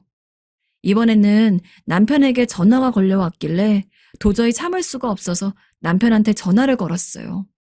무슨 일이길래 아버지가 전화해서 너랑 연락이 안 된다고 하냐. 네가 전화 좀 드려보라고 하는 남편에게 전 그만 폭발하고 말았습니다. 전화? 그놈의 전화? 당신은 맨날 본인 부모님밖에 모르지? 내가 오늘 무슨 꼴을 당했는지 알아? 오늘 어머니가 나보고 우리 집에서 그 역까지 택시 타고 왔다고. 이 더운 날 그 사람 많은 데에서 날 미쳤어. 당신도 한번 맞아볼래? 당신도 우리 아빠한테 한번 얻어 터져볼래? 내가 그렇게 우스워? 나 진짜 당신이랑 당신 엄마 너무 지긋지긋해. 다 필요 없어. 다 꺼져버려. 남편은 어안이 벙벙했는지 그대로 가만히 있는데 전 전화를 끊어버렸어요. 그리고 아버님께 차마 이렇다 저렇다 할 수가 없어 그냥 컨디션이 안 좋으니 나중에 연락을 드리겠다고 문자만 보냈어요. 그런데 갑자기 전화가 걸려온 겁니다. 진짜 돌아버릴 것 같은 기분이 되어 핸드폰을 보니 심지어 어머니더군요. 진짜 당장 핸드폰을 어디다 던지고 싶은 심정이었지만 이게 뭔 죄가 있나 싶어 전화를 꺼버렸어요. 그런데 한 30분쯤 지나 누가 벨을 엄청 눌러대는 거예요. 진짜 한숨만 나와서 인터폰을 보니 글쎄 아버님이신 겁니다. 어쩔 수 없이 문을 열어드렸어요. 문 앞에서 얼굴이 벌개지신 아버님과 그 뒤에 어머니가 서 있으시더라고요. 아버님은 절 보자마자 다시 어머니를 한번 돌아보시더니 얼른 따라 들어오라고 소리를 지르시더라고요. 들어오셔서 자리를 잡으신 아버님께서 말씀을 하시는데 모든 상황을 다 알고 오셨더라고요.